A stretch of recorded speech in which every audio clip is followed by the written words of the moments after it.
Mesdames, Messieurs, bonsoir. Amoureux du sport, je vous souhaite la bienvenue sur le plateau de la Grande Team. Ravi de vous retrouver pour notre rendez-vous sportif quotidien. Et bien sûr, avant de démarrer, je vous invite à suivre le sommaire. On y va. Pour son dernier numéro de la semaine, la Grande Team vous propose LGT News. Éliminatoire Cannes 2025. La Zambie est-elle désormais la bête noire des éléphants ? On en parle dans l'actu. Excellente émission sportive en compagnie de Marie-Christine Beugré et son équipe.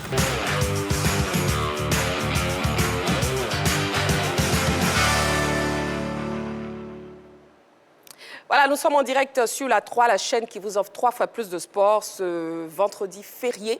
Mais nous sommes au poste pour vous, bien sûr, amoureux du sport.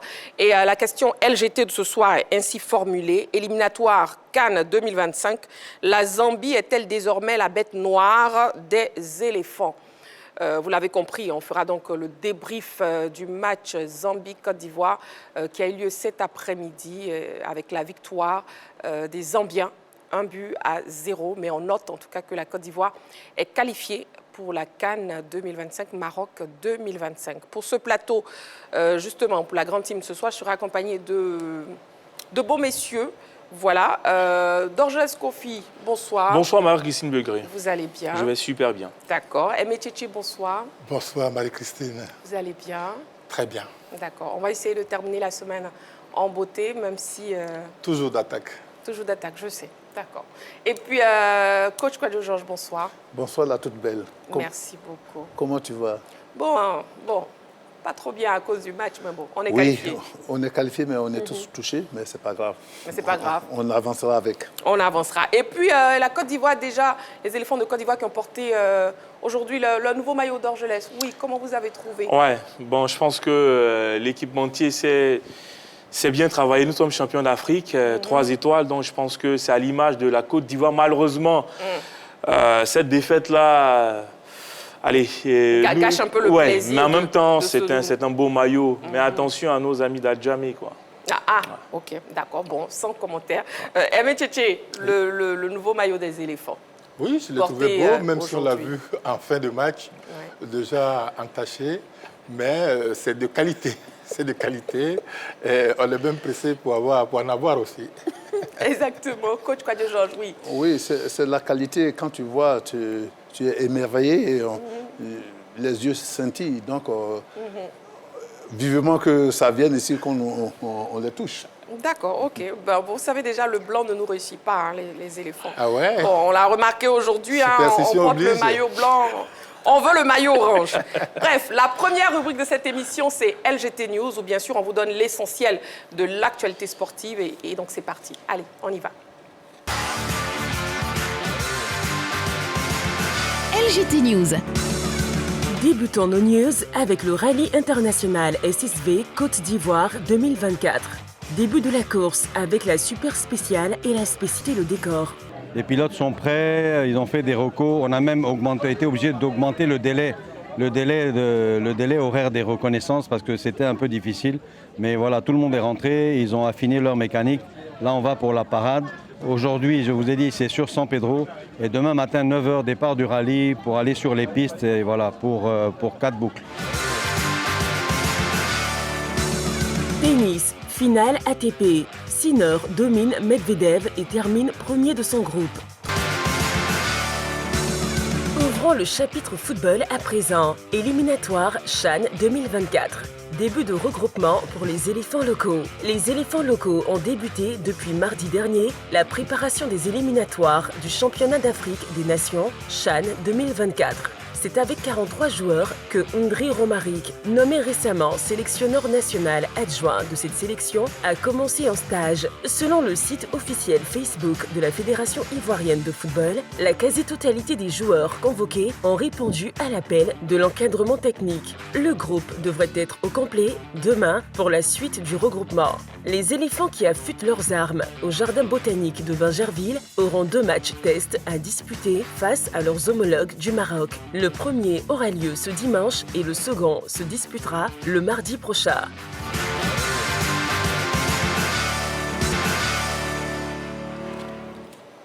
Nous sommes en direct sur la 3, la chaîne qui vous offre 3 fois plus de sport pendant 90 minutes.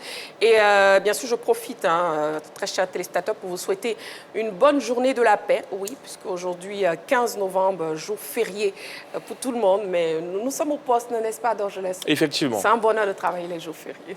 Nous sommes comme les médecins. On bosse tout le temps.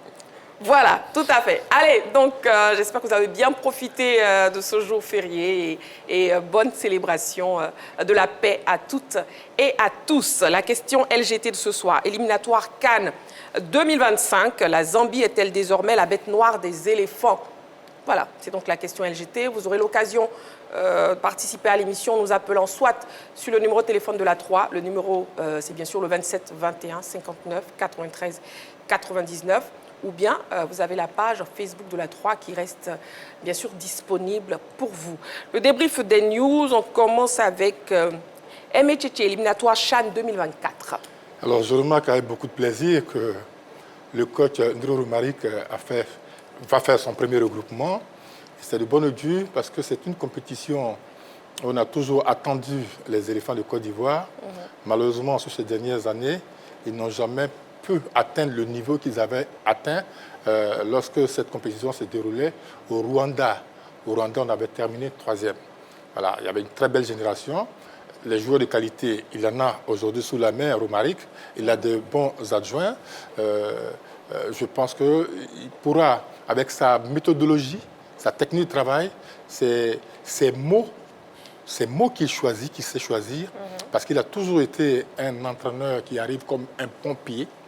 Il l'a fait à la FAD, il l'a fait monter Zoma FC, il a joué avec Sol FC, qui a pu être maintenu en première en Ligue 1. Et donc, oui, j'ai confiance en lui. Je sais que c'est un garçon qui va faire du beau travail parce qu'il est passionné. Et pour ça, il a pris son temps pour commencer doucement en bas, dans la réserve de la SEC Mimosa, à l'Académie, avant d'être promu à Zoma FC, qui fait d'ailleurs les beaux jours de la Ligue 1. Donc oui, je suis très heureux pour lui. Il commence très tôt la préparation. Exactement. En tout cas, début de regroupement pour les éléphantaux locaux, bien sûr, pour les éliminatoires CHAN 2024.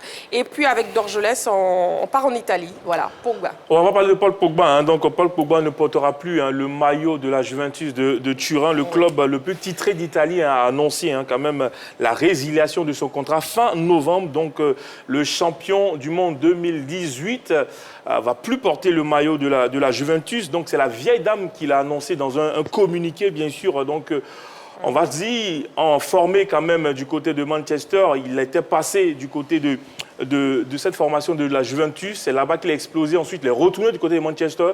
Et à un moment donné, il est revenu quand même du côté de la vieille dame. Il faut savoir que le club piemontois, dont les pertes ont atteint plus de 130 milliards de francs CFA entre 2023 et 2024, se débarrasse d'un joueur qui lui coûte cher. Comme il faut le dire, c'est 2 milliards par saison que coûte Paul Pogba à cette formation de la vieille dame. Donc, pour un rendement, on va dire famélique, c'est 12 matchs et 213 minutes pour 0 but marqué. Donc, selon la Gazzetta de l'Eurosport, on l'annonce du côté de la MLS, bien sûr. On parle aussi d'un club comme Miami, où également évolue la formation, le joueur Olivier Giroud et Hugo Lloris. C'est la formation, bien sûr, en MLS. Donc, on espère bien peut-être Los Angeles Football Club ou cette formation de Miami pour Paul Pogba. Mais pour l'instant, on va rester scotché jusqu'à la dernière minute. Mais Paul Pogba, quand même, ne portera plus le maillot de la Juventus. Il avait fait tellement du bien à cette formation. En tout cas, Pogba, Juventus, divorce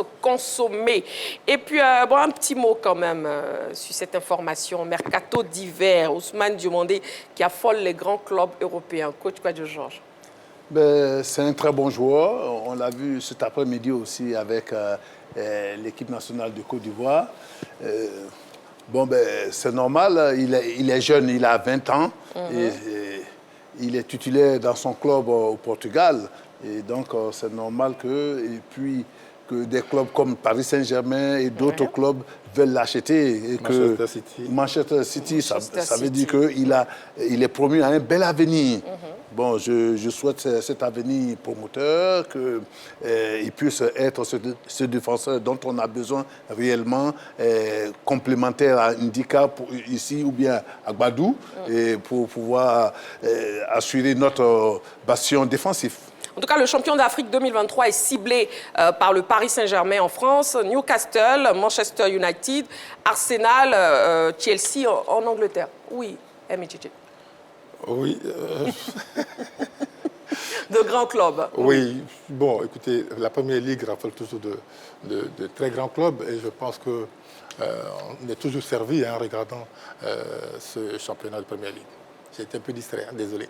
Ne soyez pas distrait, mais le temps que vous restez concentré. Ouais. Oui, Dorgelès. Oui, moi je pense que l'Angleterre, on le sait, il a Manchester, son ancien coach va bientôt prendre Manchester United. Je pense qu'il a le gabarit, il a la capacité. Après, l'Angleterre a pas mal réussi quand même aux Ivoiriens. Drogba est passé par Chelsea. Pour moi, oui, à lui d'étudier les profils, surtout de ne pas prendre un club de seconde zone. Pourquoi pas des clubs qui jouent la Ligue des Champions, au minimum l'Europa League pour se mettre en évidence. Chelsea, je pense que forcément, la saison prochaine, ce sera un club en reconstruction dès cet hiver. Si la possibilité pour moi, je lui conseillerais pourquoi pas soit à Manchester, où il connaît très bien le club qui arrive, et le coach qui arrive, ou à Arsenal, où je pense qu'il pourra avoir beaucoup de temps de jeu. Surtout, il faut prendre un club où on aura un temps de jeu, parce qu'il ne suffit pas, on a eu le cas de notre Sangare Ibrahim, où il a quitté quand même le PSV, il s'est retrouvé en Angleterre, et ça sera compliqué pour lui s'il ne choisit pas un club où il pourra avoir un temps de jeu. D'accord, ok. Bon, Ousmane Diomandé, on attendra de voir le mercato d'hiver et puis Emichiche pourra nous donner de plus en plus d'informations, n'est-ce pas? Tout à fait. Voilà, allez, la question LGT de ce soir. Éliminatoire Cannes 2025, la Zambie est-elle désormais la bête noire des éléphants? C'est la question de ce soir. Pour l'heure, on marque une petite pause. Hein. Vous ne bougez surtout pas, amoureux du sport. On se retrouve dans quelques secondes pour la suite de notre émission. À tout de suite.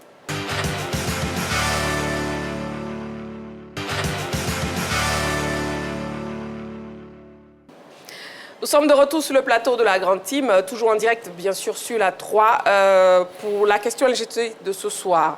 Éliminatoire Cannes 2025, la Zambie est-elle désormais la bête noire des éléphants? Bien sûr, vous l'avez deviné, on fera le débrief du match Zambie-Côte d'Ivoire. Et puis, comme deuxième sujet de l'actu, on fera le point de la 9e journée de la Ligue 1. Mais pour l'heure, nous passons au focus. On y va.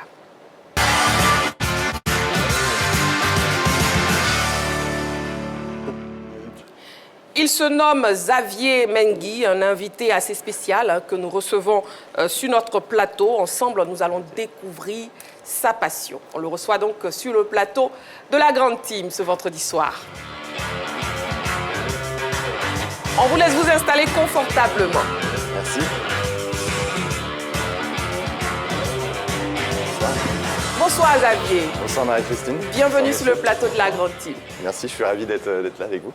Ben, c'est partagé. Nous aussi, on est ravis de vous avoir, surtout pour parler de votre passion. Donc, avant de débuter, déjà, moi, j'aimerais que vous puissiez vous présenter brièvement, mais surtout parler de votre passion de voyage en itinérance. Ben, moi, je suis Xavier, je suis un jeune ingénieur et aventurier français. Et j'ai travaillé pour une ONG à Madagascar, toujours dans ce qui touche à l'environnement, le respect de l'environnement. Et puis je me suis dit, voilà, je voulais retourner voyager parce que j'aime bien voyager. Et du coup, je me suis dit que j'allais traverser l'Afrique parce que j'adore ce continent. Bon, traverser l'Afrique, même pas traverser l'Afrique simplement comme ça, traverser l'Afrique à vélo. Ouais, exactement. Vous voyez un coach Kwadjo Georges qui traverse l'Afrique à vélo. C'est formidable de traverser l'Afrique à vélo. Ça doit être un vélo particulier. Ah, franchement, et puis d'où vous êtes venu déjà cette idée de retourner en France à vélo en transitant par l'Afrique? Ouais, bah du coup j'étais à Madagascar et je voulais retourner, voilà, mon contrat se terminait, je voulais retourner voir ma famille en France, mais je voulais aussi retourner voyager en Afrique. Et comme j'ai des convictions écologiques, donc je voulais rentrer avec une manière qui ne pollue pas la planète. Donc je me suis dit, bah, je vais rentrer en France à vélo depuis Madagascar. Voilà, et c'est pour ça qu'aujourd'hui, je suis ici. Et ce n'est pas un pari risqué? C'était pas un pari risqué? Non, je pense que, oui, dans les médias, on n'entend que des choses négatives, que les endroits sont risqués, etc. Mais voilà, moi, ça fait maintenant presque 11 mois que je voyage en Afrique. Et puis, non, j'ai l'hospitalité africaine tous les soirs où je pose ma tente chez les habitants et tout se passe bien. D'accord. Et comment effectuez-vous en fait exactement ces traversées? Bah, j'ai mon vélo, j'ai mes sacoches avec donc ma tente, comme on peut voir ici, ma tente, mon tapis de sol, de quoi réparer mon vélo si j'ai une crevaison. Et puis, je fais environ 100 km par jour. Et puis, au bout de 100 km, 1 heure avant le coucher du soleil, je demande l'hébergement souvent aux agriculteurs, aux paysans en brousse. À des inconnus. À des inconnus. Ouais, Et ils acceptent. Très souvent, ils acceptent. Oui, l'hospitalité africaine est fantastique. Ouais. Et du coup, voilà. Et puis, je pose ma tente à côté de chez eux. On partage le foufou, le manioc. Et puis, Attiqué. Comment? Attiqué. Attiqué. Mais alors, Attiqué, j'adore. Je suis content d'être en Côte d'Ivoire parce que l'Attiqué, c'est un régal. D'accord, on va vous offrir l'Attiqué. N'est-ce pas, coach Kouadio Georges? Oui, bien sûr, il aura Avec plaisir. le vrai Attiqué de Marie-Christine. Bon, et puis, est-ce que vous avez une assistante, justement, lors de vos escales? Non. Non, moi, je suis vraiment tout seul. En Afrique de l'Ouest, c'est assez peuplé. Donc, je ne peux pas faire 20-30 km sans croiser un village pour me ravitailler. Après, dans des pays comme la Namibie, le Botswana, là, il faut faire attention. Donc, j'ai de quoi manger, de quoi boire pour 1, 2 jours, 3 jours si je sais que je ne vais pas croiser de village. Ça, c'est arrivé qu'en Namibie ou au Botswana. Mais là, en Afrique de l'Ouest, j'ai aucun problème. Aucun problème. Ouais. D'accord, ok. Donc, vous rencontrez quand même parfois des difficultés. Pour être honnête, oui, c'est pas toujours facile. Ouais. C'est pas toujours facile. Des fois, là, depuis que je suis au Bénin, je vais vers l'ouest, donc j'ai le vent de face. Le vent de face, ça ralentit, ça demande beaucoup d'énergie. Des fois, j'ai la chaleur. Des fois, j'ai des crevaisons. Mais 80% du temps, c'est un pur bonheur et un pur plaisir. Donc moi, je suis ravi. Ouais. Bah, franchement, Xavier, vous avez le sourire. Donc, on voit effectivement que c'est que du bonheur. Et là, qui filme? J'ai fait 2 semaines avec mon frère qui m'a rejoint au Cameroun. D'accord. Et il a fait 2 semaines de vélo avec moi. Il était à vélo aussi? Ouais, on a loué un vélo à Douala et puis pour lui faire découvrir un peu comment je voyage. Eh bien, dis-toi, Tchétché, vous allez continuer avec Xavier à vélo aussi? Vous vous sentez capable? Ben oui, écoutez, je suis un sportif de haut niveau, et vous le savez. Voilà. Mais on me lui demander combien de temps il prévoit pour retourner en France. Ouais, là, ça fait presque 11 mois et j'espère arriver vers le mois d'avril. Okay. Vers le mois d'avril. D'accord, ok. Et votre prochaine destination à vélo? Là, donc, je vais traverser la Côte d'Ivoire, donc je vais passer par Grand Laou, Gagnoa, oui. Et Mans. Et puis après, je vais en Guinée-Conakry, Sénégal, Mauritanie, Maroc, et Espagne, France. Alors Xavier, moi je vous conseille particulièrement Gagnoa parce que c'est ma région. Okay. Je suis convaincu que vous n'allez pas être déçu. Okay. Mais est-ce que la route à vélo à Gagnoa c'est praticable? Praticable, ouais. D'accord. Donc voilà, donc Gagnoa, ça sera top. Donc je laisse moi je suis déjà éliminé, moi je suis à Bengourou, non? On passe pas à Bengourou. On est déjà éliminé. Et coach Kouadio Georges, une question pour Xavier. Xavier, surtout, vous savez que dans nos régions, quand même, il y a des moustiques et tout ça. Comment est-ce que vous prenez sur le plan sanitaire, quand même, pour vous protéger d'ici, quand même, la France, hein? Je dors dans ma tente où il y a une moustiquaire et puis le soir, j'ai mes manches longues et puis bon, forcément, je me fais piquer. J'ai eu deux palus pendant mon voyage, un au Congo, un au Cameroun. Mais on se soigne et puis on est reparti. Voilà. Et puis en Afrique, on soigne très bien le paludisme aussi. Donc voilà. En tout cas, c'est vraiment passionnant à vous entendre, Xavier. Comme je disais, vous avez tellement le sourire quand vous parlez de votre passion. Je ne pense pas que Dorgelès aurait fait même mais moi, j'ai fait un peu du vélo. Zone 4 Cocody avant. Oh, mais j'ai pas de parler, mais... C'est mieux, voilà. C'est mieux. Vous ne parlez pas. En ce moment, il y a les embouteillages, qui sont bureaux. C'est le meilleur moyen de se déplacer. Voilà. Mais on va s'y habituer. Bon, Xavier, déjà, quel message vous voulez réellement véhiculer à travers cette belle initiative? D'abord, vivre ses rêves, aussi montrer que l'Afrique, c'est pas si dangereux qu'on le pense et que c'est un beau continent. En Europe, on pense que l'Afrique, tout est pareil, alors que moi, chaque pays est super différents. Exactement. Des cultures super intéressantes.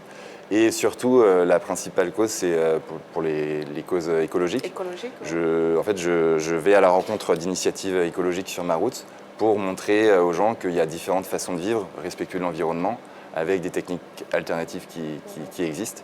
Et voilà, je veux mettre un peu à la lumière du jour ces initiatives-là. Un très beau message en tout cas. Bon, vous avez dit tout à l'heure qu'effectivement en Afrique les pays sont différents et très beaux. Quel est votre pays préféré? Attention à la réponse. Je n'ai pas réponse sur ce plateau. Non, mais je pense que je ne les utiliserai pas. Oui. J'ai peur. Non, ne vous inquiétez pas. Oui. Non, c'est dur à répondre, mais s'il faut que j'en cite un, je dirais l'Angola, j'ai beaucoup apprécié. Et, un top 3. C'est dur, mais Angola, Malawi et peut-être Ghana aussi. Vous ne mettez pas la Côte d'Ivoire dans le top 3? La Côte d'Ivoire, j'ai juste fait de la frontière du Ghana à Boisseau. À Boisseau, Bassam, Bassam, Abidjan, donc je peux pas. Mais déjà, l'Atiéké, ça bon, vous n'aurez plus d'Atiéké même d'ailleurs. Vous n'avez pas mis la Côte d'Ivoire dans le top 3. Oui, coach Kouadio-Georges. Je voudrais savoir vos critères de beauté de nos pays. Ah, franchement, parce que la Côte d'Ivoire devait être numéro 1. Moi, c'est surtout les gens, le contact avec les gens, comment ils m'accueillent, comment ils sont chaleureux. Et en effet, en Côte d'Ivoire, point positif, c'est que vous êtes très blagueur dans le bon sens et on s'amuse bien et très ouvert. Dans le sens de la répartie ici. Voilà. En tout cas, plus d'Atiéké pour Xavier. Oh non. Voilà. Non, ça a été un plaisir de vous recevoir sur le plateau de la Grande Team. Merci beaucoup. Et puis bonne suite. Voilà. Et on se retrouve après. Merci. Voilà, merci beaucoup. Xavier qui était donc notre invité pour le focus de ce soir. On marque une petite pause, amoureux du sport. On se retrouve dans quelques secondes pour la suite de l'émission. À tout de suite.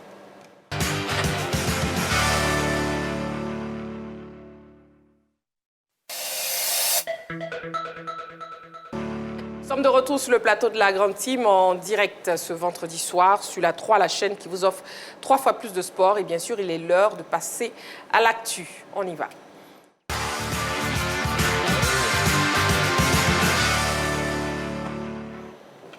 Le téléphone est ouvert, le 27 21 59 93 99. 27 21 59 93 99. La question LGT, éliminatoire Cannes 2025. La Zambie est-elle désormais la bête noire des éléphants? Les éléphants n'ont pu redorer leur blason en Zambie. Ils se sont une fois de plus inclinés au stade de Ndola. Ce résumé préparé par la rédaction revient sur cette contre-performance de la sélection ivoirienne. On regarde. Zambie, Côte d'Ivoire, 1-0 avec bien sûr la victoire de la Zambie. Donc la question LGT, éliminatoire Cannes 2025. La Zambie est-elle désormais la bête noire des éléphants? Le 27 21 59 93 99. Messieurs, s'il vous plaît, à vos panonceaux, afin de répondre à la question LGT, un oui ou un non. C'est un oui pour Dorgelès, c'est aussi un oui pour coach Kouadio-Georges, mais c'est un non pour Emichichi. Éliminatoire Cannes 2025, la Zambie est-elle désormais la bête noire des éléphants? Emichichi, on vous écoute. Ah, parce que j'ai dit non, oui. Non. Oui, si. Vous avez parfaitement raison. J'ai dit non. La Zambie n'est pas la bête noire de la Côte d'Ivoire. Pourquoi? La Zambie ne nous dévance pas au niveau des victoires de 5 ou 6 longueurs. La Zambie nous dépasse seulement d'une victoire ou de 2 ou plus. La finale de 2012 et cette victoire aujourd'hui. On a toujours fait... Personne n'encaisse sur son territoire. La Zambie nous bat chez elle, nous on les bat ici. Voilà. En 2000, avant la CAN, on les a battus. Ils nous ont battus chez eux, ils sont venus ici, on les a battus. Et là, ils sont revenus pour les éliminatoires, on les a battus. Aujourd'hui, ils nous ont battus. Donc c'est équilibré. C'est équilibré, ils nous dépassent d'une tête. C'est vrai. Mais ça, à nous les Ivoiriens, ça ne nous plaît pas. Parce que personne n'aime perdre. Exactement. Même si dans le football, il y a 3 résultats. Il y a un match nul, il y a la victoire, il y a la défaite.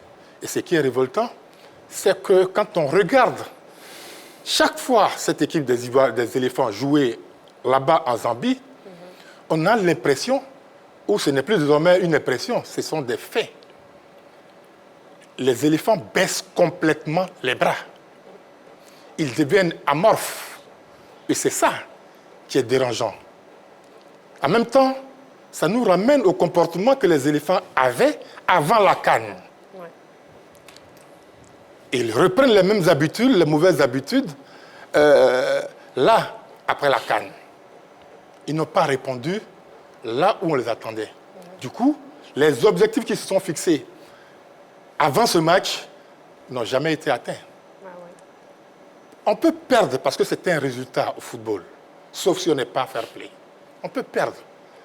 Mais il faut perdre en ayant osé, en ayant essayé d'aller chercher la victoire, en ayant montré qu'on peut perdre les armes à la main, en ayant montré qu'on en veut, qu'on donne de l'envie. Ce n'est pas ce que nous avons vu. Cependant, les défaites ont une vertu essentielle.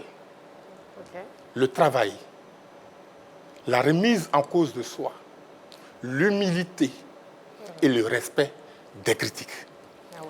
Vous prenez ça en compte, vous devenez une personnalité dans votre domaine.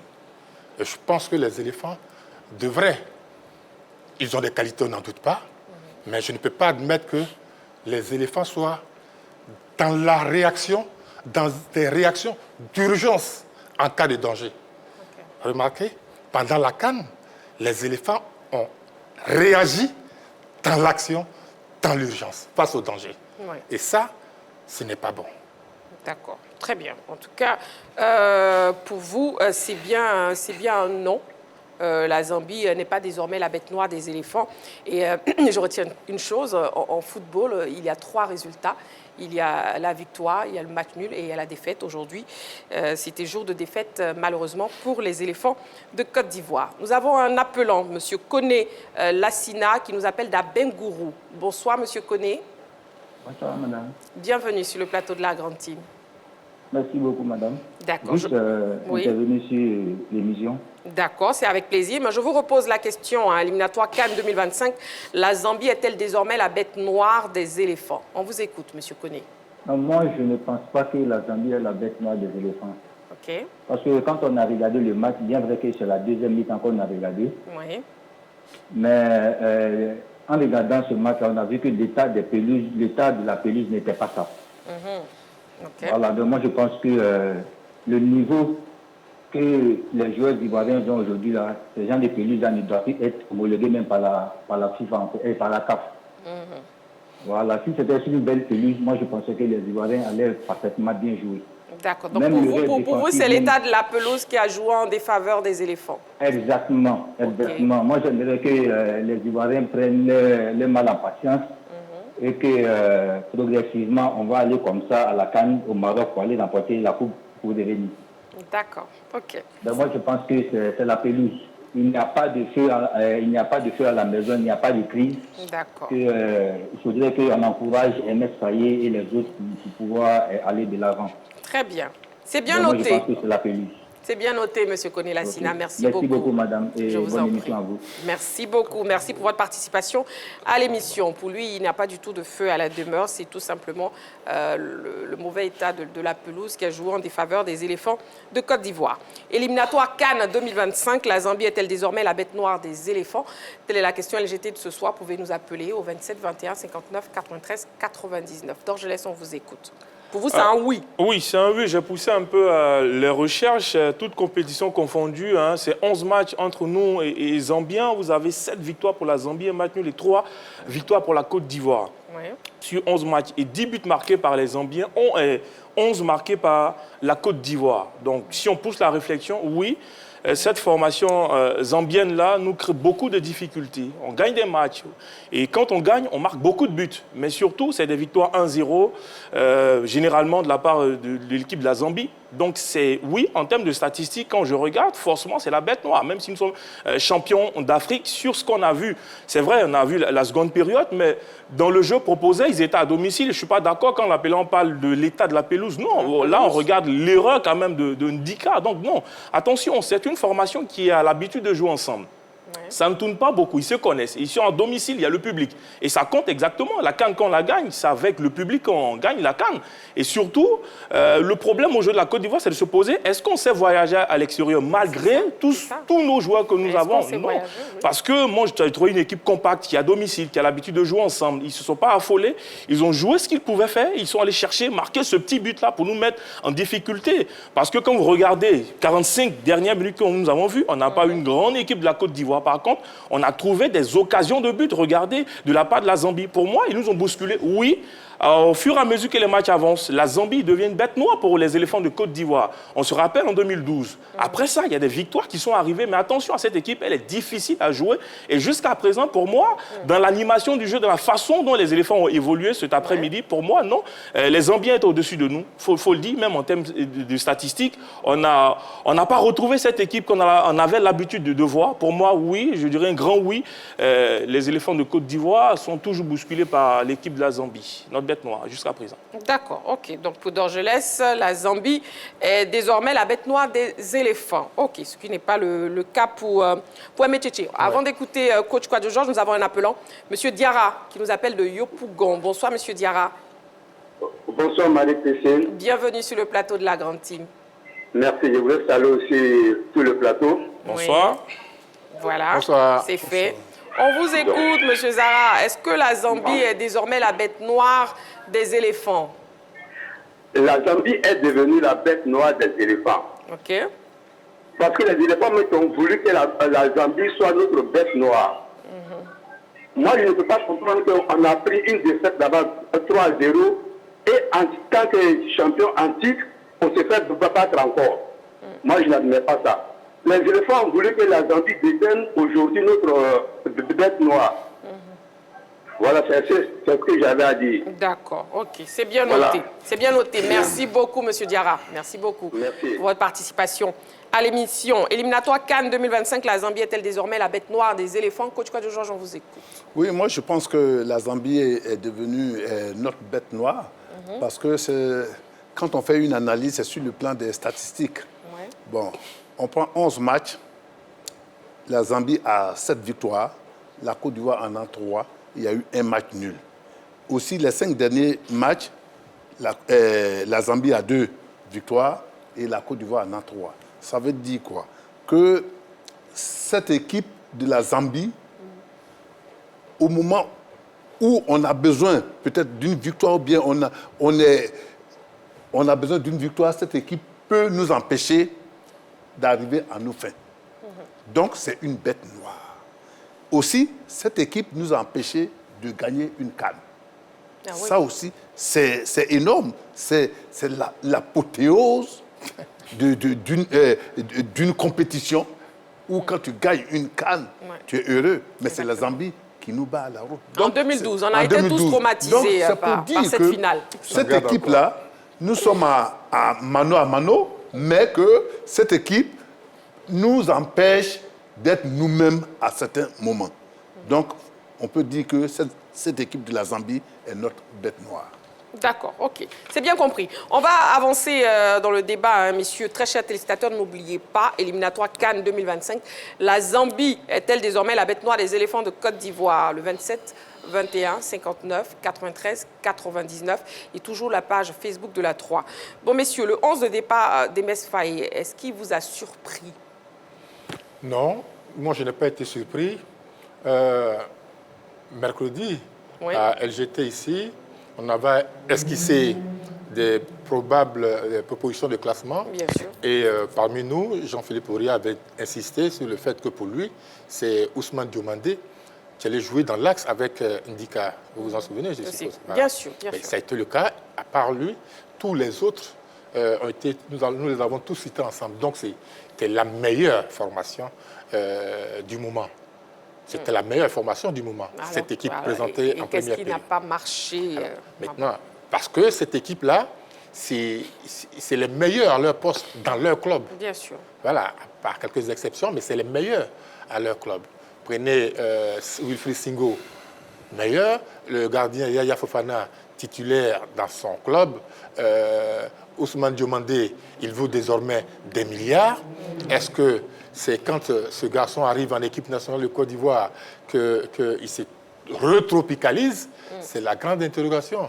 À gauche, le jeune homme Opéry a montré de très belles qualités sur les matchs précédents. Aujourd'hui, il a paru complètement tétanisé, perdant beaucoup de ballons sur le côté, n'apportant rien, créant même le danger contre nous. Donc voilà, c'était la meilleure défense possible. Voilà. D'accord, ok. Nous avons un appelant, M. Yao Gilbert, qui nous appelle d'Atekoubé. Bonsoir, M. Yao Gilbert. Bonsoir, madame. Bienvenue sur le plateau de la Grande Team. Merci, madame. Voilà, éliminatoire, oui. Oui, M. Yao. Oui, madame. Oui, éliminatoire Cannes 2025, la Zambie est-elle désormais la bête noire des éléphants de Côte d'Ivoire? Moi, je dis non, la Zambie n'a pas bête noire pour les éléphants de Côte d'Ivoire. Seulement que les éléphants ont refusé de jouer aujourd'hui, parce qu'ils se voyaient qualifiés, voilà pourquoi ils ont refusé de jouer. Ah, d'accord. D'accord, ok. Ils se voyaient qualifiés, voilà pourquoi ils ont refusé catégoriquement de jouer. Donc, la Zambie n'a pas bête noire pour la Côte d'Ivoire. Et nous les attendons du mardi pour la victoire. D'accord, ok. C'est bien noté. Merci beaucoup. Merci à vous, M. Yao Gilbert, qui nous appelait donc d'Atekoubé. Oui, donc je parlais du 11 de départ de Faye. Est-ce qu'il vous a surpris? C'est un nom pour Aimé Tchétché. Oui, coach Georges. Bon, moi, ce 11 de départ ne m'a pas surpris à plus d'un titre. Sauf qu'il y a eu des... Des changements? Non, pas des changements. C'est-à-dire qu'individuellement, il y a eu quelques erreurs. Et je pense que sur le plan mental, il faut revoir cette équipe. Parce que quand tu prends un très bon joueur comme Senghor, il a perdu quelques ballons qui ont été des contres dans notre surface de réparation, ce qu'on a reproché à l'autre, et on a pris un but sur coup franc à chose. Comment Au Libéria. Au Libéria. Face à la Sierra Leone, oui. Oui, ils ont commis ces fautes-là. Ndika a voulu dribbler dans l'axe où il pouvait lâcher le ballon et faire la sécurité. Quand il a perdu, on a eu 3 contre 1. N'eût été le gardien, Fofana, qu'il faut saluer Fofana, oui. Ce soir. On aurait pu prendre un autre but, vous voyez. Et aussi, je pense qu'il y a une petite suffisance qui est en train de naître. Ah, vous pensez? Je pense qu'il y a une petite suffisance qui est en train de naître, que le coach et son staff se ressaisissent rapidement. Je viens pour un autre exemple. Par exemple, au Libéria, Seko n'a pas joué. Ouais. Pas parce qu'il y a un terrain synthétique, mais il n'a pas joué. Je n'ai pas les raisons. Kessié est sorti en deuxième mi-temps. Vous voyez, c'est des joueurs majeurs. Et après, on balbutie et on perd ce match. On arrive, on met ces joueurs, mais derrière, il y a un relâchement, il y a une suffisance. Vous jouez à l'extérieur, vous n'avez pas de respect pour l'adversaire. C'est pas bon. C'est pas bon. Donc pour moi, sur le plan mental, il y a un travail à faire. Il faut qu'ils se ressaisissent et qu'ils respectent le jeu. Parce que des risques comme ça, quand vous les prenez et que ça ne vous sourit pas, c'est grave pour l'équipe. Okay. Et donc, c'est pour cela que je dis qu'il doit y avoir un problème psychologique, mental. Il faut que cette équipe se ressaisisse. Sinon, ce n'est pas une mauvaise... Quand vous voyez les 11 alignés, cette équipe de la Zambie ne peut pas nous battre. Aujourd'hui, j'ai été très heureux d'avoir le garçon à Oulu dans le milieu, les sorties de balles le plus simplement possible. Il est en position, il est toujours devant la défense, il sollicite, il a été tactiquement ce qu'on recherche. Or, quand vous prenez Kessié et Seko, c'est 2 bons joueurs, mais qui se baladent par moment. Donc, deux fois, il y a un dépassement de fonction qui fait qu'on ne les retrouve pas aux phases défensives. Mais ça, on a vu Aoulou qui était là. Oui. Et donc, pour moi, c'est une très belle recrue. Aoulou. Pour vous, il a réussi son retour en sélection. Il a réussi voilà, il a réussi son retour en sélection et il faut aussi, comme on a vu avec Sangaré, quand il y a 3 milieux de force comme ça, il faut pouvoir trouver. Aoulou, il est un véritable 6 devant la défense. Donc, lui, il peut rester là. On peut avoir, comme à l'ancienne, on dit, un meneur de jeu, celui qui soutient l'attaque. Et puis, on a un relayeur. Ça vous fait un milieu très équilibré. D'accord. OK. C'est bien noté, coach Kwadjo Georges. Bon, à vous entendre, il y a eu beaucoup de déchets dans le jeu de ce soir. Une seconde, on va écouter Dorgelès parce que justement, on n'a pas entendu Dorgelès. Oui, Dorgelès. Oui, après, tout le monde est d'accord. On ne va pas critiquer forcément les 11 de départ. Après, moi, j'aurais aimé... On peut aller compartiment par compartiment. Hein. Là, déjà, par rapport dans les buts, pour vous, Yaya Fofana est au top. Sublime. Oui. Dorgelès, donc on a... Oui, Yaya Fofana, tout de suite, parce que je pense qu'on aurait pris 3 à 4 buts sans lui. Je pense qu'aujourd'hui, on a l'habitude quand même de le titiller par moment pour dire qu'on a besoin de lui. Sur le match du côté de Libéria, d'autres l'ont critiqué, mais je pense que là, il nous a prouvé que c'est un grand gardien, il a résisté, mine de rien. Après, si on doit prendre compartiment par compartiment, pour moi, aujourd'hui, la satisfaction de ce match, pour moi, c'est d'abord le gardien que je mets en numéro 1 au niveau de la défense. Quand je regarde tout et tout, on a regardé aussi des statistiques avec des notes. D'aucuns disent que le meilleur défenseur ce soir au niveau de la défense, c'est Ndika. Et la plus mauvaise note est donnée à Ousmane Diomandé. Sur les côtés, ça va. Après, je pense que ce sont des analyses, mais dans le jeu produit, Ndika, on le sait, il a parlé de cette confiance, on le sait qu'il a, mais à un moment donné, je pense qu'il faut jouer aussi le plus simplement possible, parce qu'avoir trop plein de confiance, par moment, nous amène à faire des bêtises entre parenthèses. Vous avez eu aussi cette impression, comme coach Kwadjo Georges, de suffisance? Oui, de suffisance, comme si on maîtrisait l'environnement, tout et tout. Par contre, sur les premiers matchs, on sentait beaucoup plus, surtout à la CAN, la sérénité, on jouait vide, on jouait bien, mais cette fois-ci, on se permet de faire des choses qu'on n'avait pas l'habitude de faire. Moi, je pense que c'est la confiance qu'il fait, mais on a l'extérieur et par moments, on le paye cash. D'accord. OK, nous avons un appelant, monsieur Ndri, qui nous appelle d'Anyama. Bonsoir, monsieur Ndri. Bonsoir, madame. Bienvenue sur le plateau de la Grande Team. Merci. Voilà, on vous écoute, monsieur Ndri. Oui, je salue le plateau. D'accord. Bonsoir, monsieur. Je voulais dire que la Zambie n'est pas notre bête noire. D'accord. Voilà, parce que nous avons gagné quand même quelques matchs contre eux. Voilà. Mais c'est nous-mêmes, comme le coach Kwadjo Georges l'a dit tout à l'heure, on sent maintenant une suffisance. On pense que parce qu'on s'appelle Côte d'Ivoire, alors on doit minimiser les autres équipes. C'est ce qui fait qu'actuellement, là, ça ne marche pas. Nous, on avait besoin de quoi pour se qualifier? On était déjà qualifiés. Il fallait tout simplement bonder notre milieu. On doit, le coach doit vraiment lire bien les matchs et puis faire des classements qui vont avec. Notre défense, notre milieu, là, on pouvait faire 4-5-1. Est-ce que les Gambiens allaient pouvoir passer notre milieu pour venir marquer un but? On pouvait le faire. Parce qu'on était déjà qualifiés, mais il fallait, si on ne perdait pas le match, là, on allait avoir un point. Voilà. Donc, le coach même va se remettre en cause. Aussi, les joueurs qui ne se donnent plus là-dedans aussi se mettre en cause. Sinon, la Gambie ne peut pas être la bête noire des éléphants. D'accord. Voilà, merci et bonne émission à vous. Merci beaucoup, monsieur Ndri. Merci beaucoup pour votre participation à l'émission. Oui, Emechichi. Oui, on parle de compartiment par compartiment. Oui. Je vais y aller déjà avec la défense. La défense. Oui. Alors, le but qu'on prend, on ne le voit pas en direct, malheureusement, pour des problèmes techniques.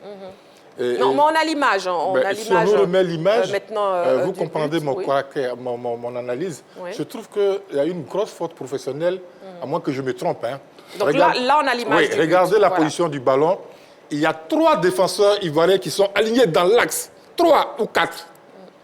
Contre 2 qui viennent. Oui. Mais on le sait tous, ça, c'est le b.a.-ba du football. Quand on a un adversaire sur le côté, soit il frappe de l'extérieur du pied, soit il fait obligatoirement un retrait. C'est une grosse faute professionnelle de nos défenseurs. Ils sont 4 alignés et personne n'anticipe. Regardez, personne n'anticipe. Celui qui est au milieu, là, qui est couché, il réagit, mais en retard, longtemps en retard. Voilà, regardez le numéro 2, c'est ça? Oui. Diomandé, c'est Diomandé. Ousmane Diomandé. C'est impardonnable à ce niveau.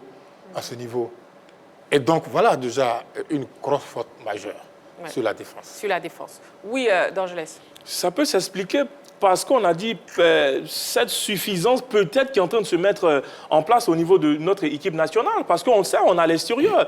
Au niveau du Libéria, on a été battu. Donc forcément, quand on est à l'extérieur, on commence à douter. Pour moi, pourquoi pas ne pas blinder la défense, surtout quand on perd les ballons? Pourquoi ne pas faire ce petit repli défensif qui permet quand même de pouvoir défendre? C'est pas parce qu'on est milieu de terrain, quand le ballon est sur le côté, on ne fait pas ce repli. Quand vous regardez sur l'action, on a la possibilité pour nous, 2 joueurs, de redescendre dans la défense, mais qu'ils ne font pas. Diomandé, comme il a dit, qui réagit en retard. Malheureusement, pour marquer un but, il suffit d'un seul geste. Quand il place le pied, c'est fait. Le gardien, il va aller chercher le ballon, mais qui finit au fond des filets. Pour moi, ça manquait beaucoup plus de concentration de la part de nos défenseurs aujourd'hui, parce qu'on le sait, quand on est à l'extérieur, on souffre. Il nous faut beaucoup de vigilance et surtout, même si on a 2 ou bien une occasion, c'est de tout faire, de mettre le ballon au fond des filets, et puis le reste, c'est de voir venir les adversaires. D'accord, et c'est bien dommage. En tout cas, on a aussi le milieu de terrain ivoirien. Est-ce qu'on peut dire que le milieu a été débordé cet après-midi?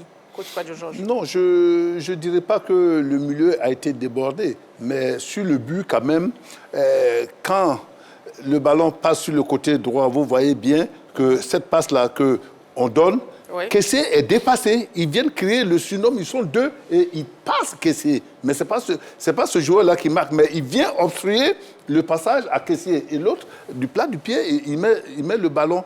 Donc, pour moi, un homme comme Seko aurait pu être là sur le côté droit. Il aurait pu avoir le milieu qui vienne par ici pour créer une certaine densité. Il n'y a pas eu cette densité, ça a été poreux et il a pu faire le retrait et il n'y avait personne. Vous voyez. Et Opéry est dépassé. Opéry est dépassé. Donc, pour moi, il faut revoir. C'est un problème mental. C'est un problème mental. Il faut qu'ils se ressaisissent, qu'ils acceptent de faire les efforts. Ce qu'ils ont fait après les 4 buts à 0 contre la Guinée équatoriale, ils n'ont pas encore oublié. Ça doit être un match de référence. Chaque fois que les éléphants doivent aller jouer, qu'ils regardent ces 4 buts à 0 et comment ils ont réagi après. C'est très important. Il ne faudrait pas qu'ils s'arrêtent là. Et puis, vous voyez, moi, je vais demander à la fédération, par exemple, de voir les médecins, de leur dire, on joue en altitude. On va combien de jours avant? Quelle est la préparation qui se fait? Et tout ça, là, il faut analyser pourquoi est-ce que chaque fois quand on arrive en Zambie, 2 fois on est dépassé, on est débordé. Vous pensez qu'ils sont arrivés trop tard? L'altitude, moi, je ne dis pas qu'ils sont arrivés trop tard, ils sont arrivés trop tôt. Je dis qu'ils voient les médecins, c'est leur travail. Ils savent quand il faut partir après un match et à quel moment on peut arriver et puis être dans les dispositions scientifiques pour pouvoir jouer. D'accord. Nous avons un appelant, monsieur Diomandé, qui nous appelle de Grand Bérébi. Bonsoir, monsieur Diomandé. Oui, bonsoir, Marie-Christine. Bienvenue sur le plateau de la grande team. Oui. Voilà. Salut. Oui. Je salue la table. Bonsoir. Bonsoir. Voilà, c'est fait. La Zambie est-elle désormais la bête noire des éléphants, monsieur Diomandé? Moi, je vais vous répondre tout de suite de non. OK. La Zambie n'a pas la bête noire de la Côte d'Ivoire. C'est parce que tout simplement, nos partenaires nous ont refusé de jouer ce soir au ballon. OK. Voilà, ils ont refusé de jouer catégoriquement au ballon et j'ai même l'impression que depuis le match contre la Sierra Leone, ils n'ont pas tiré de conclusion en eux-mêmes. OK. Depuis après la CAN, ils ont tellement confiance en eux que vraiment, ils ne savent pas s'ils ne suivent pas les conseils du coach. Donc vraiment, mais la Zambie n'est pas la bête noire de la Côte d'Ivoire. Si aujourd'hui ils avaient bien joué au football, ils pensaient que aujourd'hui au moins on allait s'attendre avec un match nul. D'accord. OK. Oui. C'est bien noté. Merci beaucoup. Merci beaucoup, monsieur Diomandé, pour votre participation à l'émission. Merci. Merci beaucoup. La Zambie est-elle désormais la bête noire des éléphants? 27, 21, 59, 93, 99. Oui, Dorgelès.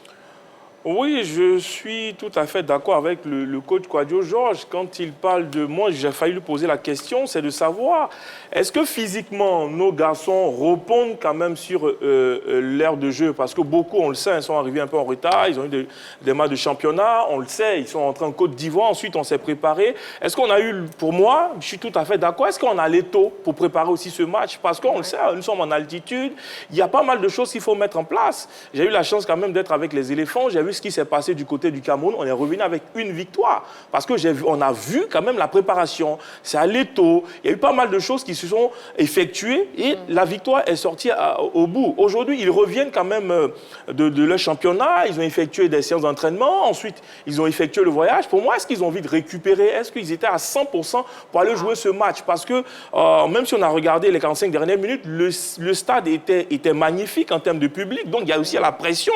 On sait que ce sont les champions d'Afrique, le public est sorti pour pousser les Zambiens à la victoire. Donc cette pression-là, avec peut-être cette forme physique, peut-être qu'ils n'étaient pas à 100%, ça a donné ce que ça a donné. Mais il a dit un truc important, quand on va en territoire méconnu, on le sait que forcément ça sera hostile pour nous, ça se joue au mental. On s'est dit que forcément qu'on était déjà qualifiés. J'ai vu une vidéo où même qu'on a posé la question au coach, nous sommes déjà qualifiés, c'est quoi forcément l'objectif? Il a dit non, forcément on va pour gagner. Mais sur ce qu'on a vu, on n'est pas allé pour gagner. On n'est pas allé pour gagner. Peut-être qu'il a donné le mot d'ordre, allons gagner, mais est-ce que les joueurs, quand même, ont cette envie-là d'aller battre les Zambiens? Parce que l'objectif, pour moi, on a perdu déjà un match du côté de la Sierra Leone, c'était au Libéria. Pour moi, il fallait gagner les 2 autres matchs pour dire non, c'est un faux pas. Nous sommes les champions d'Afrique. Mais perdre ce deuxième match, attention au match contre le Tchad au stade Félix Houphouët-Boigny. D'accord. En tout cas, le sélectionneur Imès Faye s'est exprimé en conférence d'après-match et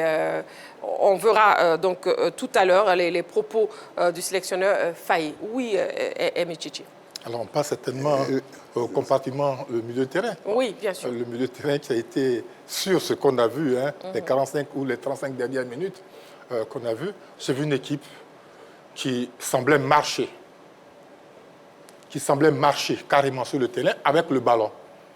Comme s'ils protégeaient leur but. On est mené 1-0 depuis la 43e minute. Quand ils reviennent des vestiaires ou quand ils sont dans les vestiaires à la mi-temps, qu'est-ce qu'on leur dit? En tout cas, je n'ai pas vu de réaction là sur cette moitié deuxième mi-temps que nous avons vue.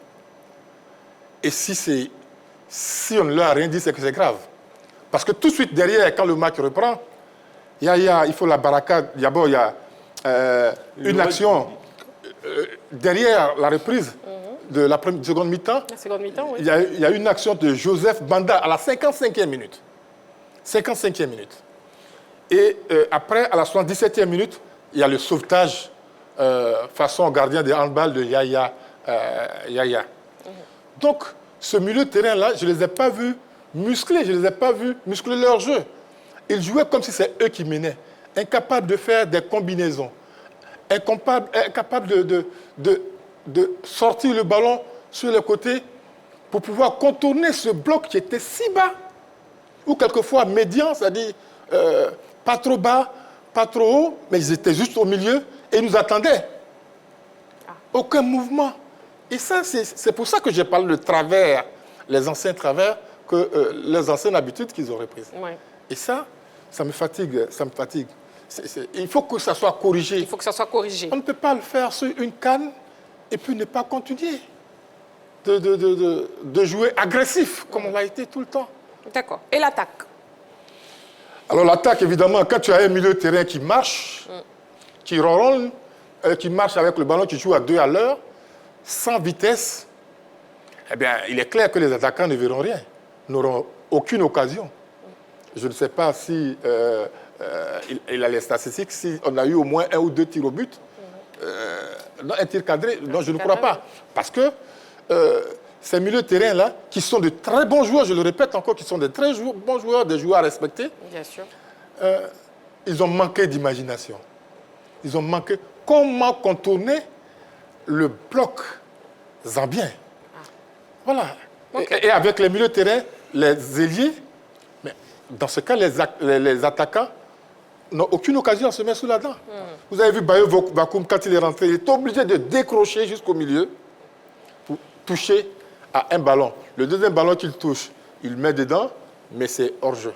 C'était véritablement hors-jeu pour vous? Si on peut nous remettre l'action, parce qu'on n'a pas vu, c'est dommage. D'accord, je pense que grâce à la magie de la régie, on pourra revoir l'action. Oui, je crois que c'est l'action. C'est l'action qui est là, justement. Sur cette action, moi, je dis qu'il n'y a pas hors-jeu. Parce que le hors-jeu se détermine au départ du ballon. Et Kessé a vu avant le défenseur. Et donc, il envoie ce ballon dans le dos. Et Bayo aussi a compris, dès qu'il met le pied dans le ballon, Bayo amorce sa course. Là, donc, il le dépasse. Voilà. Et Bayo, c'est un très bon footballeur. Quand il prend l'extérieur du pied, mais moi, je suis battu. J'ai un contrôle heureux. Le contrôle reprise. Il n'y avait pas du tout d'hors-jeu pour vous? Pour ma part, voilà. Au moment où il donne ce ballon, c'est en ce moment-là que Bayo part. Et donc, le défenseur était statique. Quand tu es statique, le temps de démarrer, tu as quelques secondes que tu perds. Oui. Voilà. D'accord, ok. Oui, d'Angelès. Hors-jeu ou pas, pour vous? Allez, là, on voit l'action. Pour moi, un peu limite. Après, j'accuse la réalisation pas à notre niveau. Parce que je pense que si on aurait eu une meilleure réalisation, je pense que voilà, on aurait eu la possibilité de pouvoir analyser. Parce qu'on voit le départ du ballon et après, l'image arrive sur Bayo Vakoun. Pour moi, c'est limite. Mais en même temps, je suis content pour lui. Mais j'aurais aimé qu'il commence le match. Parce que c'est un attaquant qui est en forme en championnat. Il marque des buts pour moi. Il connaît à peu près la sélection. Il sait comment ça fonctionne. Il effectue son retour pour moi. Pour un tel match à l'extérieur, j'aurais aimé qu'il soit titulaire d'entrée de jeu. Parce qu'on a vu, il gagne quelques miettes de ballon, mais il réussit quand même à marquer un but, même si on nous signale, pour moi, qu'il est limite un enjeu. J'aurais aimé le voir, peut-être même 80 minutes, commencer le match, voir, parce qu'on n'a pas eu les 45 premières minutes. Quand on nous sort à Dingra, qu'est-ce qui s'est passé réellement? Parce que Simon Adingra, on le sait, quand il est là, il joue titulaire, souvent même, il joue tout le match, mais le sortir en seconde période, pour l'instant, on se pose beaucoup de questions. Pour moi, non, sur l'action, c'est limite de juger, de se prononcer. D'accord. Éliminatoire Cannes 2025, la Zambie est-elle désormais la bête noire des éléphants? Écoutons aussi l'avis du public sportif ivoirien. La Zambie devient la bête noire des éléphants. Dans la mesure où la rencontre qui s'est déroulée en Côte d'Ivoire, nous tous, nous savons le résultat. Dès cet instant, ils devaient prendre tout ce qui est rencontre Zambie-Côte d'Ivoire au sérieux. Aujourd'hui, lorsque nous regardons la manière que les éléphants ont évolué, on a senti qu'ils ont une peur bleue dans le ventre. Et jusqu'à présent, toute la nation ivoirienne se pose la question, qu'est-ce qui ne va pas? Avec les autres équipes, ils sont vraiment insaisissables. Mais contre la Zambie, nous sentons un comportement moribond vis-à-vis de nos éléphants. Moi, je ne suis pas d'accord avec ça.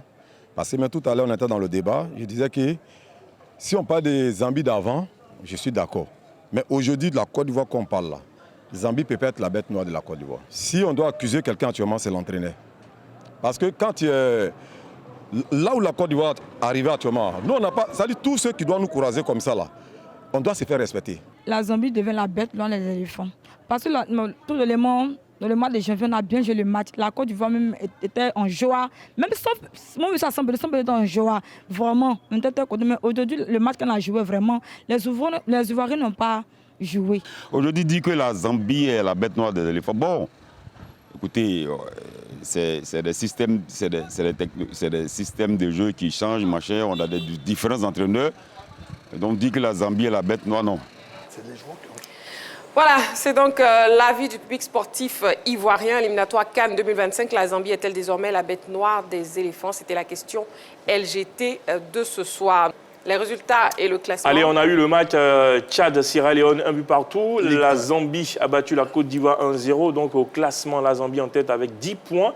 Là c'est plutôt le point du groupe G. Du groupe G, voilà, le groupe de la Côte d'Ivoire. Voilà. Donc la Zambie en tête avec 10 points plus 1. La Côte d'Ivoire est deuxième avec 9 points plus 5. La Sierra Leone est troisième avec 5 points moins 3. Tchad quatrième, 3 points moins 3. Le programme, on aura mardi 19 novembre 2024 à 16h Côte d'Ivoire, Tchad également à 16h Sierra Leone. Zambie, voilà. Maintenant, on revient donc au point de la 9e journée de la Ligue 1 avec bien sûr le résultat et le classement. Allez, les résultats de la 9e journée de la Ligue de Côte d'Ivoire. La FAD du Plateau a battu l'AS Denguélé 2-0. C'était du côté de Yamoussoukro. Iska a bien sûr a fait match nul contre Zoma, 1 but partout. Oza a fait match 0-0 contre Boaké FC. Lys de Sassandra à Soa 0-0. Le FC San Pedro a été battu par les Mimosas 1-0. Le Stade d'Abidjan a fait 0-0 contre le Stella Club d'Adjamé. Le Racing Club d'Abidjan a battu le C Okorogo 1-0. Et puis, Mouna FC a battu Sol FC 2-1.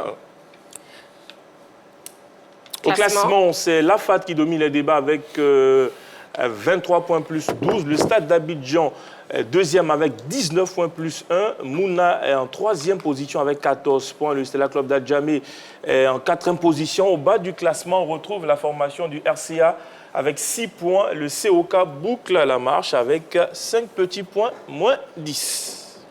Voilà, bon, messieurs, finalement, on peut dire que la SEC Mimosa a imposé le respect en allant battre San Pedro.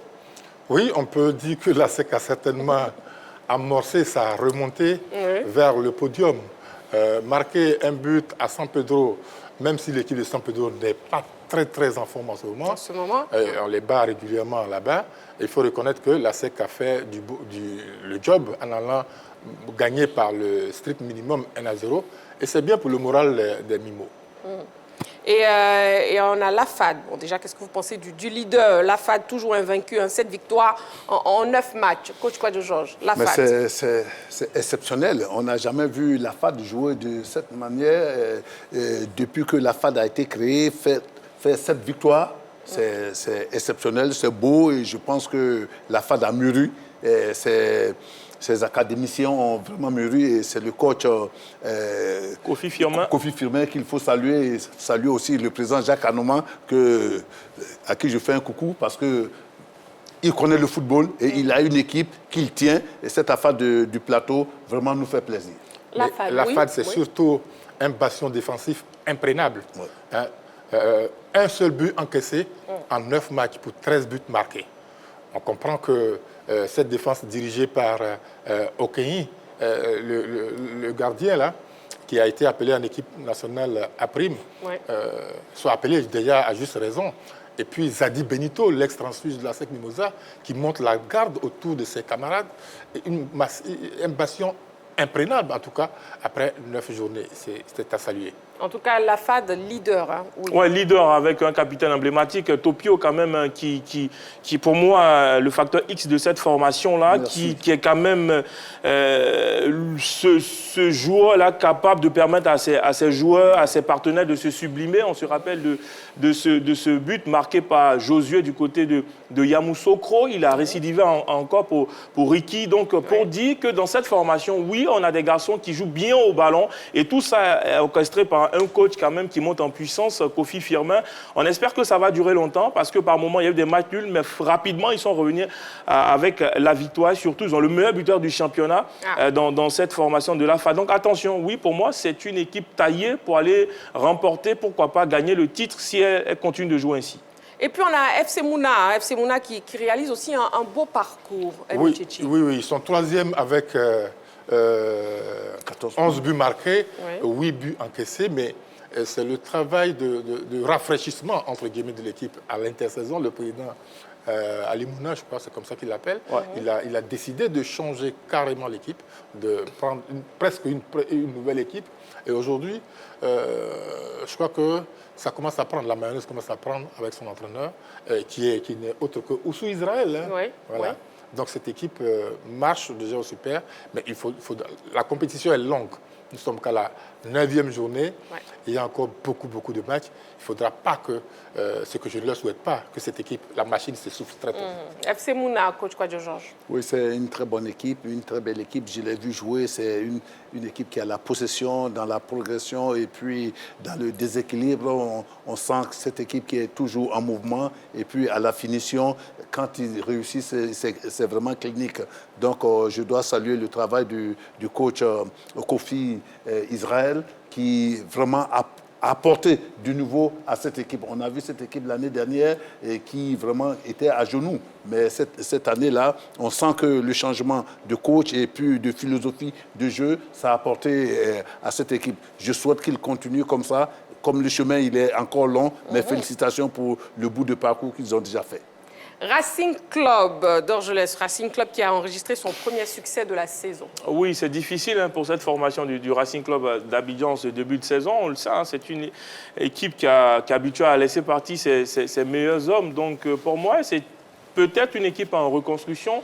C'est difficile pour eux de pouvoir enchaîner les victoires cette saison, mais en même temps, je pense que c'est une équipe qui a un bon sens de formation. Généralement, ce sont des garçons qui ont grandi ensemble, mais quand on arrive au niveau de l'élite, c'est un peu plus compliqué parce que c'est beaucoup plus de jeunesse et vous jouez contre des équipes souvent très expérimentées. Pour moi, je ne dirais pas de repenser le projet, mais c'est de chercher quand même à intégrer quand même des cadres, des doyens de griffe, comme on le dit, dans cette formation du Racing Club d'Abidjan pour leur permettre de passer un plus parce que ça joue très bien au ballon, mais au finish, ça ne marque pas des buts. C'est ça la difficulté. On peut jouer le tiki-taka, c'est bien beau, ça sort bien les ballons, mais forcément, à la fin du match, le ballon doit être au fond des filets. Et pour l'instant, c'est difficile pour cette formation-là de marquer des buts. Sinon, le football, il est plaisant, il est chatoyant, mais ça manque de tueurs, ça manque d'efficacité devant les buts. Et pour l'instant, ils en payent les prix. Ils ont sorti un peu, lors de cette journée, ils ont sorti un peu la tête de l'eau. Je crois qu'ils ont une victoire. Oui, on les victoire. connaît comme ça. Ils débutent difficilement du fait, et Dorgelès l'a souligné, du fait du départ massif de ses meilleurs joueurs. Mais en seconde phase, ils terminent toujours très fort. Il faut les remarquer. Le temps qu'on se rende compte, ils sont en train d'aligner victoire sur victoire. Ça va arriver parce que c'est une équipe rodée. Ils ont cette expérience-là, ça dure depuis 5-6 ans maintenant, qu'ils commencent difficilement, mais qu'ils terminent très fort le championnat. C'est tout ce qu'on leur souhaite. Ouais. Voilà. Oui, coach Georges, un mot sur On Racing leur souhaite Club. du bonheur parce qu'une très jeune équipe qui sait jouer au football doit pouvoir finaliser. C'est-à-dire doit pouvoir mettre les ballons au fond des filets. On a vu la SEC ici, quand la SEC a commencé avec ses académiciens, ces jeunes gens, ils ont baladé tout le monde et ils ont marqué des buts, ils ont été sensationnels. L'Afrique, ils étaient sur le toit de l'Afrique. Donc je pense que quand on est jeune, rien ne dit qu'on ne peut pas marquer des buts et donc on n'a que la conservation, la possession et puis ensuite faire plaisir aux spectateurs. Mais le vrai plaisir, c'est de mettre le ballon au fond des filets. Quand vous le mettez au fond des filets, les spectateurs sont heureux, ils gardent quelque chose. Mais faire tourner le ballon, faire 1000 passes, et puis il n'y a pas de but, mais après, c'est vous qui en payez. Vous payez le prix, et le prix, il est énorme. C'est la division inférieure. Allez, c'était donc le point de la 9e journée de la Ligue 1. Les informations données en début d'émission, on vous laisse les revoir ici dans LGT News. On y va. LGT News. Débutons nos news avec le rallye international SSV Côte d'Ivoire 2024. Début de la course avec la super spéciale et la spéciale. Comme annoncé, le top départ du rallye international SSV Côte d'Ivoire a été donné ce vendredi à San Pedro en présence des autorités administratives et politiques de la ville balnéaire.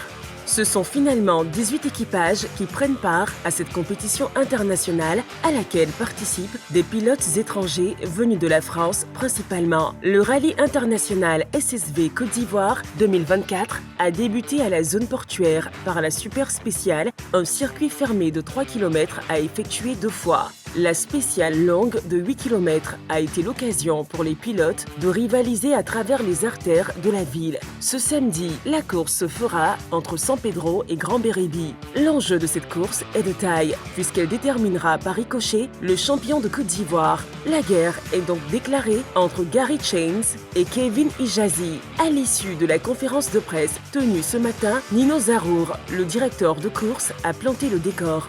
Les pilotes sont prêts, ils ont fait des recos. On a même été obligé d'augmenter le délai horaire des reconnaissances parce que c'était un peu difficile.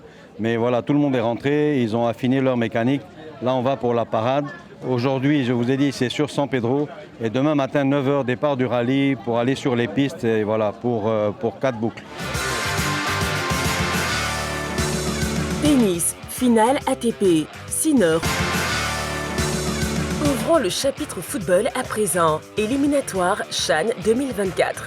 Début de regroupement pour les éléphants locaux. Les éléphants locaux ont débuté depuis mardi dernier la préparation des éliminatoires du championnat d'Afrique des Nations CHAN 2024. C'est avec 43 joueurs que Ndri Romaric, nommé récemment sélectionneur national adjoint de cette sélection, a commencé un stage. Selon le site officiel Facebook de la Fédération ivoirienne de football, la quasi-totalité des joueurs convoqués ont répondu à l'appel de l'encadrement technique. Le groupe devrait être au complet demain pour la suite du regroupement. Les éléphants qui affûtent leurs armes au jardin botanique de Bingerville auront 2 matchs tests à disputer face à leurs homologues du Maroc. Le premier aura lieu ce dimanche et le second se disputera le mardi prochain.